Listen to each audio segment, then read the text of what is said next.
ಮಧ್ಯರಾತ್ರಿ ಸಮಯದಲ್ಲಿ ನರಿಗಳ ಶಬ್ದ ಕೇಳಿಸ್ಕೊಂಡು ವಿಧವೆ ಚಮೇಲಿ ಮೇಕೆ ನಿದ್ದೆಯಿಂದ ಎದ್ದೊಳುತ್ತೆ. ಬಲ್ಲು, ಎಲ್ಲಿದ್ಯಾ? ಚಮೇಲಿ ಪಾಪ ತುಂಬಾನೇ ಭಯಪಟ್ಕೊಂಡು ಅದರ ಮನೆಯಿಂದ ಆಚೆ ಬರುತ್ತೆ. ಈ ಮಕ್ಕಳೆಲ್ಲ ಹೋಗ್ಬಿಟ್ರು. ಮಕ್ಕಳೇ, ಎಲ್ಲಿದ್ದೀರಾ? ಬಲ್ಲು, ಎಲ್ಲಿದ್ದೀರಾ ನೀವು? ಅರ್ಧರಾತ್ರಿಯಲ್ಲಿ ಚಮೇಲಿಯ ಶಬ್ದ ಕೇಳಿಸ್ಕೊಳ್ಳೋದಕ್ಕೆ ಅಲ್ಲಿ ಯಾರೂ ಇಲ್ಲ. ನಾನು ಎಷ್ಟು ಸಲ ಹೇಳಿದೀನಿ ರಾತ್ರಿ ಆಗಕ್ ಮುಂಚೆ ಮನೆಗೆ ಬಂದ್ಬಿಡಿ ಅಂತ, ಆದ್ರೆ ನನ್ನ ಮಾತು ಯಾರು ಕೇಳ್ತಾರೆ? ಈ ಅರ್ಧರಾತ್ರಿಯಲ್ಲಿ ನಾನಿವಾಗ ಎಲ್ಲ ಹುಡುಕ್ಲಿ? ಕಾಡಿನ ಜಂತುಗಳ ಬಗ್ಗೆ ಯೋಚನೆ ಮಾಡ್ತಾ ಭಯಪಟ್ಕೊಂಡು ಮಕ್ಕಳನ್ನ ಹುಡುಕಕ್ ಶುರು ಮಾಡುತ್ತೆ. ಆದ್ರೆ ಮಕ್ಕಳು ಸಿಗೋದೇ ಇಲ್ಲ. ನೋಡ್ತಿದ್ದಂಗ್ಲೇ ಬೆಳಗಾಗ್ಬಿಡುತ್ತೆ. ಮಕ್ಕಳನ್ನ ಹುಡುಕ್ತಾ ಹುಡುಕ್ತಾ ಬೆಳಗ್ಗೆನೆ ಆಗ್ಬಿಡ್ತು. ಮಕ್ಕಳೆಲ್ಲಿದ್ದಾರೋ ಏನೋ ಗೊತ್ತಾಗ್ತಿಲ್ಲ. ಚಮೇಲಿ ಪಾಪ ಅದರ ಮಕ್ಕಳಿಗೋಸ್ಕರ ಹುಡುಕ್ತಾ ಇರತ್ತೆ. ಆ ಸಮಯದಲ್ಲಿ ಅಲ್ಲಿ ಎಲ್ಲಾ ಜಂತುಗಳು ಬರ್ತವೆ. ಜಿಂಕೆ, ನೀನು ನನ್ನ ಮಕ್ಕಳನ್ನ ಎಲ್ಲಾದ್ರೂ ನೋಡಿದ್ಯಾ? ಇಲ್ವಲ್ಲ, ಯಾಕೆ, ಏನಾಯ್ತು? ಗೊತ್ತಿಲ್ಲ, ರಾತ್ರಿಯಿಂದ ನನ್ನ ಮಕ್ಕಳು ಕಾಣಿಸ್ಕೊತಾನೆ ಇಲ್ಲ. ಚಮೇಲಿ, ನಿನಗೆ ಗೊತ್ತಲ್ವಾ, ಇತ್ತೀಚೆಗೆ ಕಾಡಿನ ಹೊರಗೆ ತುಂಬಾ ಕ್ರೂರ ಪ್ರಾಣಿಗಳು ಬರ್ತಾ ಇದೆ. ಮತ್ತೆ ದುರ್ಬಲ ಪ್ರಾಣಿಗಳು ಅದರ ಮೊದಲ ಬೇಟೆಯಾಗಿರುತ್ತೆ. ನಿನ್ನ ಮಕ್ಕಳನ್ನ ಆ ಕ್ರೂರ ಪ್ರಾಣಿ ಕೊಂದಿರೋ ಹಾಗೇನಿಲ್ವಲ್ಲ? ಆ ತರ ಹೇಳ್ಬೇಡ ಅಣ್ಣ. ಈಗ ನೀನೇ ಹೇಳು, ಅವುಗಳು ರಾತ್ರಿಯಿಂದ ಮನೆಗೆ ಯಾಕೆ ಬಂದಿಲ್ಲ? ಆ ದೇವ್ರ ದಯೆಯಿಂದ ನನ್ನ ಮಕ್ಕಳು ಚೆನ್ನಾಗಿರ್ತಾರೆ. ಚಮೇಲಿ ಮಕ್ಕಳನ್ನ ಹುಡುಕ್ತಾ ಹುಡುಕ್ತಾ ಅಲ್ಲಿಂದ ಹೊರಡುತ್ತೆ. ಮಕ್ಕಳನ್ನ ಹುಡುಕ್ತಾ ಹುಡುಕ್ತಾ ಅದೊಂದು ನದಿಯ ಬಳಿ ಹೋಗುತ್ತೆ. ಆಮೇಲೆ ಮೇಕೆ ಜೊತೆಗೆ ಅದರ ಮಕ್ಕಳು ಕಾಣಿಸ್ಕೋತವೆ. ಬಲ್ಲು, ಅಮ್ಮ ನೀನಾ? ರಾತ್ರಿ ಎಲ್ಲ ಎಲ್ಲಿದ್ರಿ? ರಾತ್ರಿಯಿಂದ ಉಚ್ಚಿ ತರ ನಿಮ್ಮನ್ನೆಲ್ಲ ಹುಡುಕ್ತಾ ಇದ್ದೀನಿ ಕಾಡಲ್ಲಿ. ಅಷ್ಟಕ್ಕೂ ತಪ್ಪಿ ಓರ್ದಲ್ಲ. ನಿನ್ನೆ ಇವರಿಬ್ರು ನನ್ನ ಮಗ ಪಿಂಟು ಜೊತೆ ಆಟ ಆಡೋಕಲ್ಲಿ ಬಂದಿದ್ರು. ಆದ್ರೆ ರಾತ್ರಿ ಆಗಿದ ಕಾರಣ ನಾನೇ ಅವರಿಗೆ ಮನೆಗೆ ಹೋಗಕ್ ಬಿಡ್ಲಿಲ್ಲ. ಅಮ್ಮ, ಅಂಕಲಿನ ಮಗ ಪಿಂಟು ನಮ್ಮ ಫ್ರೆಂಡು. ಅವನ ಜೊತೆ ಆಟ ಆಡ್ಕೊಳ್ಳೋದಕ್ಕೇನೆ ಬಂದ್ವಿ. ನಿಮಗ್ ಗೊತ್ತಾ ರಾತ್ರಿ ಎಲ್ಲ ನಾನು ಎಷ್ಟು ಟೆನ್ಷನ್ ಅಲ್ಲಿದ್ದೆ ಅಂತ? ಅಮ್ಮ, ಈಗ ಅಂಕಲ್ ನಮ್ಮನ್ನ ಮನೆಗ್ ತಂದ್ ಬಿಡೋರಿದ್ರು. ಸರಿ ಆಯ್ತು, ಇನ್ಮೇಲೆ 6 ಗಂಟೆಗೆ ಮುಂಚೆನೆ ಮನೆಗ್ ಬಂದ್ಬಿಡ್ಬೇಕು, ಆಯ್ತಾ? ಸರಿ ಅಮ್ಮ. ಮಕ್ಕಳಿಗೇನ್ ಪ್ರಾಣಾಪಾಯ ಆಗಿಲ್ಲ, ಅವ್ರು ಚೆನ್ನಾಗಿದ್ದಾರೆ ಅಂತ ಅವ್ರ ತಾಯಿಗೆ ಸಂತೋಷ. ಅವರು ಗುಲಾಬ್ಗೆ ಧನ್ಯವಾದಗಳನ್ನ ತಿಳಿಸ್ತಾರೆ. ನನ್ನ ಮಕ್ಕಳಿನ ಪ್ರಾಣ ಕಾಪಾಡಿದ್ದಕ್ಕೆ ತುಂಬಾ ತುಂಬಾ ಧನ್ಯವಾದ. ಇದರಲ್ಲಿ ಕೃತಜ್ಞತೆ ತೋರಿಸೋ ಯಾವುದೇ ಅವಶ್ಯಕತೆ ಇಲ್ಲ. ಇದು ನನ್ನ ಜವಾಬ್ದಾರಿ ಆಗಿತ್ತು. ಒಂದ್ ವೇಳೆ ನೀವು ಬೇಜಾರು ಮಾಡ್ಕೊಂಡಿಲ್ಲ ಅಂದ್ರೆ ಒಂದ್ ಮಾತು ಕೇಳಲ್ಲ? ಹಾ, ಕೇಳಿ. ನೀವೊಬ್ಬರೇ ಅಪಾಯಗಳನ್ನ ಎದುರಿಸ್ತಾ ಇಲ್ಲಿವರೆಗೂ ಬಂದ್ರಿ. ನಾನು ಕೇಳ್ಬೋದಾ ನಿಮ್ಮ ಯಜಮಾನರು ಈಗ ಎಲ್ಲಿದ್ದಾರೆ ಅಂತ? ಅವ್ರೀಗ ಈ ಪ್ರಪಂಚದಲ್ಲೇ ಇಲ್ಲ. ಕ್ಷಮಿಸ್ಬಿಡಿ, ನಿಮ್ಗೆ ದುಃಖ ತರಿಸೋದು ನನ್ನ ಉದ್ದೇಶ ಆಗಿರ್ಲಿಲ್ಲ. ಚಮೇಲಿ ಅವಳಿಗಷ್ಟ ಅವಳಿ ಸಮಾಧಾನ ಮಾಡ್ಕೊಂಡಂತಾಳೆ.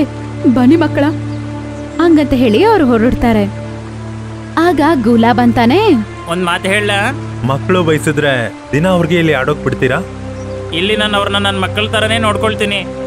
ಹಾ, ಖಂಡಿತ.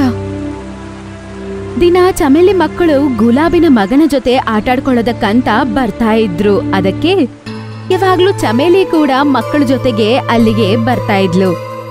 ಗುಲಾಬ್ ಮತ್ತೆ ಚಮೇಲಿಗೆ ಒಬ್ಬರನ್ನ ನೋಡಿದ್ರೆ ಒಬ್ಬರಿಗೆ ತುಂಬಾನೇ ಇಷ್ಟ.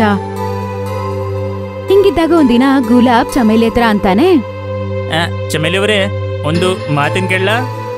ಹಾ. ನೀವು ಒಂದು ಒಳ್ಳೆ ಕುರಿ ಸಿಕ್ಕಿದ್ರೆ ಅವ್ರ ಜೊತೆ ಮದುವೆ ಮಾಡ್ಕೊಳ್ತೀಯಾ? ಇದ್ರ ಬಗ್ಗೆ ನಾನು ಯಾವಾಗ್ಲೂ ಯೋಚನೆ ಮಾಡಿಲ್ಲ. ಆದ್ರೆ ನೀವಿದ್ ನನ್ನನ್ನ ಯಾಕೆ ಕೇಳ್ತಿದ್ದೀರಾ? ಅಸಲಿಗೆ ನಾನು ಒಬ್ನೇ ಇದ್ದೀನಿ. ನನ್ನ ಹೆಂಡತಿ ಕೂಡ ತೋಳಗಳಿಗೆ ಬಲಿಯಾದ್ಲು. ಓ, ನಾನ್ ನನ್ನ ಪಿಂಟುಗೋಸ್ಕರ ಒಂದು ಒಳ್ಳೆ ತಾಯಿಯನ್ನ ಹುಡುಕ್ತಾ ಇದ್ದೀನಿ. ನೀವು ಬಯಸಿದ್ರೆ ನಾವಿಬ್ರು ಮದುವೆ ಆಗ್ಬೋದು.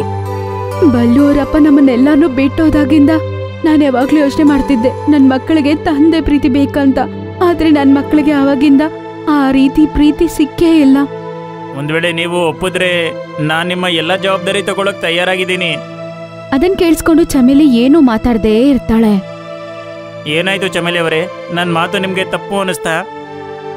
ಇಲ್ಲ, ನನಗ್ ಸ್ವಲ್ಪ ಸಮಯ ಕೊಡಿ, ನಾನು ಯೋಚನೆ ಮಾಡಿ ನಿಮ್ಗೆ ಹೇಳ್ತೀನಿ.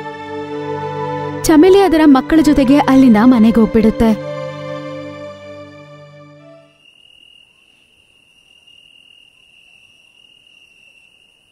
ಗುಲಾಬ್ ಎಷ್ಟು ಒಳ್ಳೆಯವನು. ಅವನ್ ನಮ್ಮನ್ನ ತುಂಬಾ ಚೆನ್ನಾಗಿ ನೋಡ್ಕೋತಾನೆ. ಹಂಗಂತ ರಾತ್ರಿ ಪೂರ್ತಿ ಗುಲಾಬ್ ಬಗ್ಗೆನೇ ಚಮೇಲಿ ಯೋಚನೆ ಮಾಡ್ತಾಳೆ. ಮಾರನೇ ದಿನ ಗುಲಾಬ್ನ ನೋಡಕ್ಕೆ ಚಮೇಲಿ ಹೋಗ್ತಾಳೆ. ಗುಲಾಬ್ ಅವ್ರೆ, ನನ್ನ ಮಕ್ಕಳು ನಿಮ್ಮನ್ನ ಅಪ್ಪ ಅಂತ ಕರಿಬೋದೆ? ಅದನ್ನ ಕೇಳಿಸ್ಕೊಂಡಿದ ತಕ್ಷಣ ಗುಲಾಬ್ ತುಂಬಾ ಸಂತೋಷ ಪಡ್ತಾನೆ. ಆಮೇಲೆ ಇಬ್ರು ಸಂತೋಷವಾಗಿ ಮದ್ವೆ ಮಾಡ್ಕೋತಾರೆ. ಇನ್ಮೇಲೆ ನಾವೆಲ್ಲರೂ ಒಟ್ಟಿಗೆ ಇರೋಣ. ಚಮೇಲಿ ಮತ್ತೆ ಅದರ ಮಕ್ಕಳು ಗುಲಾಬನ ಮನೆಗೆ ಹೋಗ್ತಾರೆ. ಚಮೇಲಿಯ ಮಕ್ಕಳು ಗುಲಾಬ್ನ ಅಪ್ಪ ಅಂತ ಕರೀತಾರೆ. ಗುಲಾಬಿನ ಮಗ ಚಮೇಲಿನ ಅಮ್ಮ ಅಂತ ಕರೀತಾನೆ.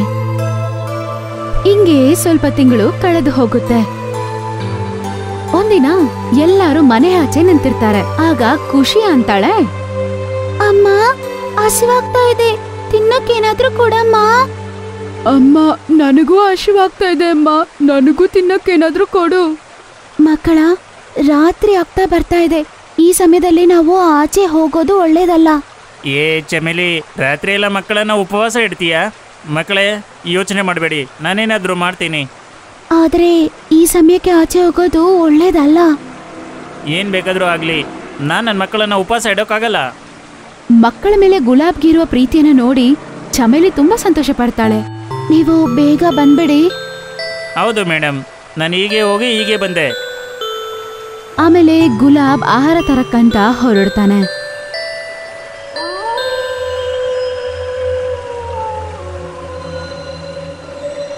ಯಾವುದಾದ್ರೂ ಕಾಡು ಪ್ರಾಣಿ ಬರೋಕ್ ಮುಂಚೆ ಬೇಗ ಬೇಗ ಪಾಲಕ್ ಕಿತ್ಕೊಳ್ತೀನಿ. ಆಮೇಲೆ ಗುಲಾಬ್ ಬೇಗ ಬೇಗ ಎಲೆಗಳನ್ನು ಕಿತ್ಕೋತಾ ಇರ್ತಾನೆ. ಆಗ ದೂರದಲ್ಲಿ ಒಂದು ಕಾಡಿನ ಪ್ರಾಣಿ ಅವನನ್ನ ನೋಡ್ತಾ ಇರುತ್ತೆ. ತುಂಬಾ ದಿನಗಳಿಂದ ಕುರಿನ ತಿಂದಿಲ್ಲ. ಇವತ್ತಿನ ದಿನ ಹೊಡೆದು ತಿನ್ನೋದ್ರಿಂದ ತುಂಬಾ ಮಜಾ ಬರುತ್ತೆ. ಸಡನ್ ಆಗಿ ಅವನನ್ನ ಅಟ್ಯಾಕ್ ಮಾಡುತ್ತೆ.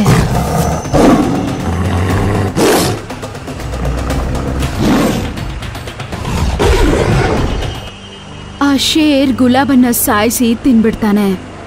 ಇದನ್ನ ಸುರೇಳಿ ಜಿಂಕೆ ನೋಡ್ಬಿಡುತ್ತೆ. ಅಯ್ಯೋ ದೇವ್ರೇ, ಈ ಕುರಿಗೆ ಈಗೀಗ ತಾನೇ ಮದುವೆ ಆಗಿದೆ. ಬೇಗ ಅಲ್ಲಿಂದ ಚಮೇಲಿ ಹತ್ರ ಓಡೋಗುತ್ತೆ. ಚಮೇಲಿ, ಹೇಳೋದಕ್ಕೆ ತುಂಬಾ ದುಃಖ ಆಗ್ತಾ ಇದೆ. ನೀನು ಮತ್ತೆ ವಿಧವೆ ಆಗ್ಬಿಟ್ಟೆ.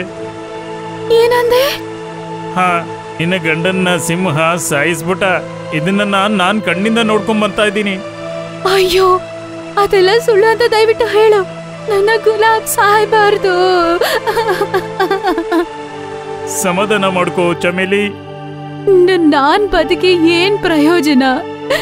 ಈ ಪ್ರಪಂಚದಲ್ಲಿ ನನಗೆ ಬದುಕಕ್ಕೆ ಇಷ್ಟ ಇಲ್ಲ. ನೀನ್ ನಿನ್ ಮಕ್ಕಳಿಗೋಸ್ಕರ ಬದುಕ್ಬೇಕು. ಮೊದಲು ನಿನಗೆ 2 ಮಕ್ಕಳಿದ್ರು, ಈಗ 3 ಮಕ್ಕಳಿದ್ದಾರೆ. ಈಗ 3 ಮಕ್ಕಳಿಗೋಸ್ಕರ ನೀನು ಬದುಕ್ಬೇಕು ಚಮೇಲಿ.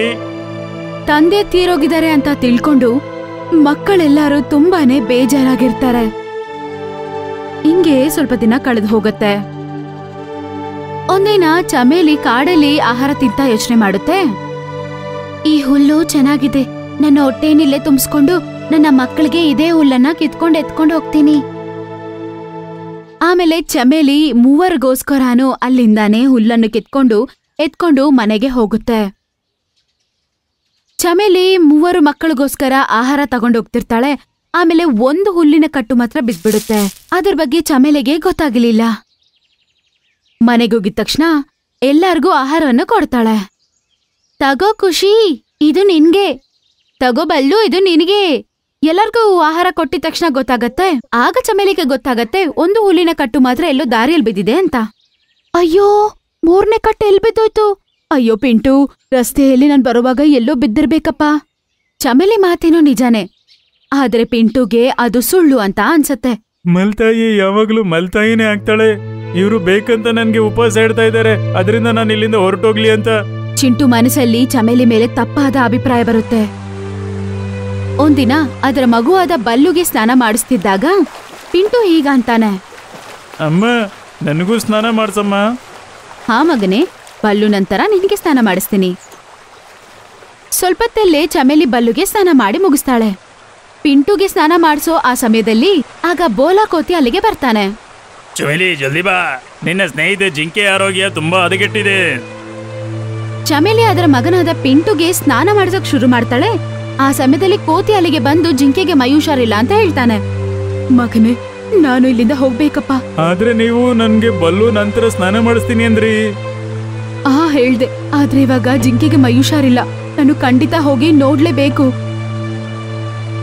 ಚಮೇಲಿ ಬೋಲಾ ಜೊತೆಗೆ ಅದರ ಫ್ರೆಂಡ್ ಆದ ಜಿಂಕೆಯನ್ನು ನೋಡೋದಕ್ಕೆ ಹೋಗ್ಬಿಡುತ್ತೆ. ಮತ್ತೆ ಪಿಂಟುಗೆ ಚಮೇಲಿಯ ಬಗ್ಗೆ ಕೆಟ್ಟ ಅಭಿಪ್ರಾಯ ಬಂದ್ಬಿಡುತ್ತೆ. ಮಲ್ತಾಯಿ ಯಾವಾಗ್ಲೂ ಮಲ್ತಾಯಿನೇ ಆಗ್ತಾಳೆ. ಅವ್ರ ಮಕ್ಕಳಿಗೆ ತುಂಬಾ ಪ್ರೀತಿ ಕೊಡ್ತಾರೆ, ಮತ್ತೆ ನನಗೆ ಮಲ್ತಾಯಿ ದೋಷಣೆ ಮಾಡ್ತಾರೆ. ತಪ್ಪಾದ ಅಭಿಪ್ರಾಯ ಚಮೇಲಿ ಮೇಲೆ ಇದ್ದಿದ್ರಿಂದ ಚಮೇಲಿನ ಕಂಡ್ರೇನೆ ಅದಕ್ಕೆ ಆಗ್ತಾ ಇರ್ಲಿಲ್ಲ.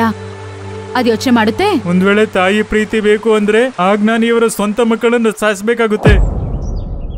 ಪಿಂಟು ಬಲ್ಲು ಮತ್ತೆ ಖುಷಿನ ಸಾಯಿಸ್ಬೇಕು ಅಂತ ಅನ್ಕೋತಾನೆ. ಏ ಬಲ್ಲು, ಬಾ ಇವತ್ ನಾವು ಬಾವಿ ಹತ್ರ ಆಟಾಡೋಕ್ ಹೋಗೋಣ. ಆಹಾ, ಖಂಡಿತ ತುಂಬಾ ಚೆನ್ನಾಗಿರುತ್ತೆ. ಅಮ್ಮನ್ನ ಕೇಳದೆ ನಾವು ಹೆಂಗ್ ಹೋಗೋದು? ಅಮ್ಮ ಬರೋಕು ಮುಂಚೆ ನಾವು ವಾಪಸ್ ಬಂದ್ಬಿಡೋಣ. ಅಮ್ಮಗೇನು ಗೊತ್ತಾಗೋದಿಲ್ಲ. ಹಾ, ಯಾರಿಗೂ ಗೊತ್ತಾಗಲ್ಲ. ಹಾ, ಇಬ್ಬರನ್ನು ಹೆಂಗಾದ್ರೂ ಸಾಯಿಸ್ಬಿಡ್ಬೇಕು ಅಂತ ಅವ್ರಿಬ್ಬರನ್ನ ಪಿಂಟು ಬಾವಿ ಹತ್ರ ಕರ್ಕೊಂಡು ಹೋಗ್ತಾನೆ. ಆಮೇಲೆ ಬಾವಿ ಒಳಗಡೆ ನೋಡಿ ಅಂತಾನೆ, ಅರೆ ವಾ, ಇಲ್ ನೋಡು, ಬಾವಿಯಲ್ಲಿ ನಾನು ಕಾಣ್ತಾ ಇದ್ದೀನಿ. ಖುಷಿ ಮತ್ತೆ ಬಲ್ಲು ಕೂಡ ಅವರ ಪ್ರತಿಬಿಂಬವನ್ನು ಬಾವಿಯಲ್ಲಿ ನೋಡ್ತಾರೆ. ಅರೆ ವಾ, ನೋಡ್ರು, ನಾವೆಲ್ಲರೂ ಆ ಬಾವಿಯಲ್ಲಿ ಕಾಣಿಸ್ತಿದೀವಿ. ಮಕ್ಕಳಿಬ್ರು ಬಾವಿ ಒಳಗಡೆ ನೋಡ್ತಾ ಇರ್ತಾರೆ. ಪಿಂಟು ಆಗ ಬೇಕಂತಾನೆ ಮೆತ್ತಗೆ ಹಿಂದ್ಗಡೆಯಿಂದ ಬರ್ತಾನೆ.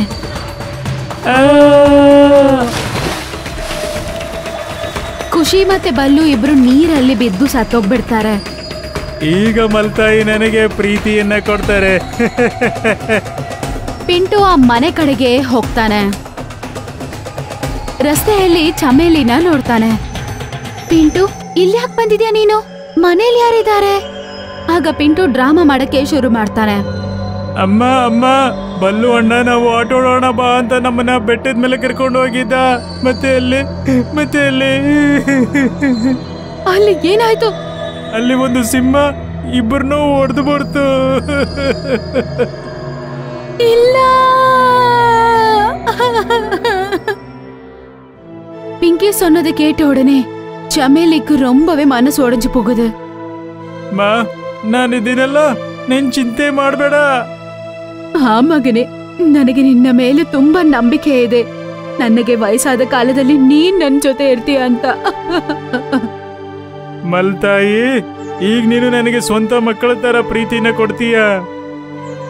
ಇಬ್ರು ಅಳ್ತಾ ಅಲ್ಲಿಂದ ಮನೆ ಕಡೆಗೆ ಹೋಗ್ತಾ ಇರ್ತಾರೆ. ಆಗ ಅವರ ಮುಂದೆ ಒಂದು ಭಯಂಕರವಾದ ಶೇರ್ ಬರುತ್ತೆ.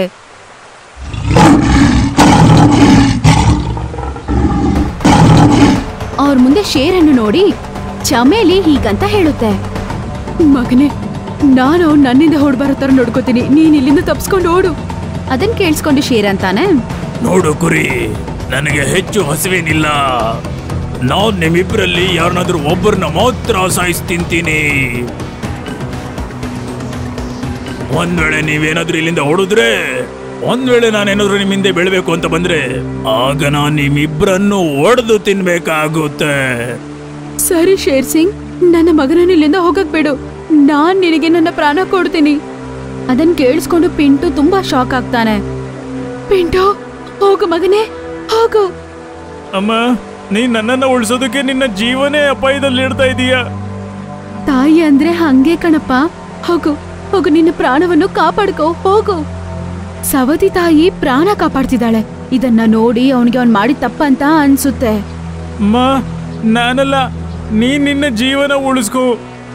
ಮಗನೇ, ನಾನ್ ಹೇಳ್ತಿದ್ದೀನಲ್ಲ, ಹೋಗು, ಹೋಗು ಇಲ್ಲಿಂದ. ಇಲ್ಲ ಅಮ್ಮ, ಈಗ ಜೀವ ಉಳಿಯೋದು ಕೇವಲ ನನ್ನ ತಾಯಿದ ಮಾತ್ರ. ಯಾಕಂದ್ರೆ ನಾನಿನ್ನ ಅಪರಾಧಿಯಮ್ಮ. ಹಂಗ್ ಯಾಕೆ ಹೇಳ್ತಿದ್ಯಾ ಮಗನೇ?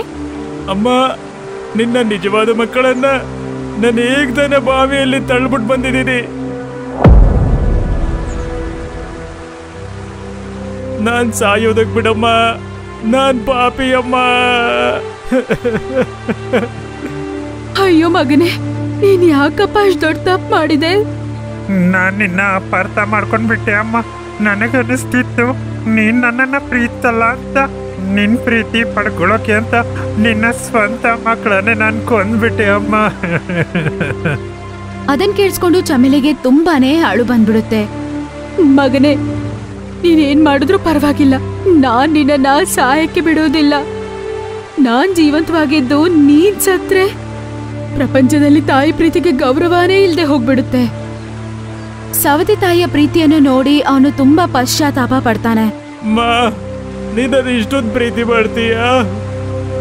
ಹೋಗು ಮಗನೇ, ಹೋಗು, ಇಲ್ಲಿಂದ ಹೋಗ್ಬೇಡ, ಹೋಗು. ಶೇರ್ ಸಿಂಗ್ ತುಂಬಾ ಹೊತ್ತಿಂದ ಅವರಿಬ್ಬರ ಮಾತುಗಳನ್ನು ಕೇಳ್ತಾ ಇರ್ತಾನೆ. ಮತ್ತೆ ಹೀಗಂತಾನೆ, ನೀನು ಅದೇ ಕುರಿ ಅಲ್ವಾ ಯಾರ್ದು ಸ್ವಲ್ಪ ದಿನಗಳ ಹಿಂದೆ ಮದುವೆ ಆಗಿತ್ತು? ಹಾ ನಿನ್ನ ಗಂಡನ ಹೆಸರು ಗುಲಾಬ್ ಆಗಿತ್ತಲ್ಲ? ಹಾ ಅವನ್ನ ನಾನೇ ಹೊಡೆದಿದ್ದು. ಆದ್ರೆ ಇವತ್ ನಾನ್ ನಿನ್ನ ಹೊಡೆಯೋದಿಲ್ಲ.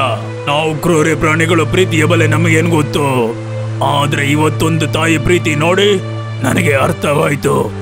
ಈ ತಾಯಿ ಪ್ರೀತಿ ಏನಾಗುತ್ತೆ ಅಂತ. ಹೋಗು, ಇವತ್ ನಾನು ಉಪವಾಸ ಇರ್ತೀನಿ. ಇಬ್ರು ಅಲ್ಲಿಂದ ಅವರ ಮನೆ ಕಡೆಗೆ ನಡ್ಕೊಂಡು ಹೋಗ್ತಾರೆ.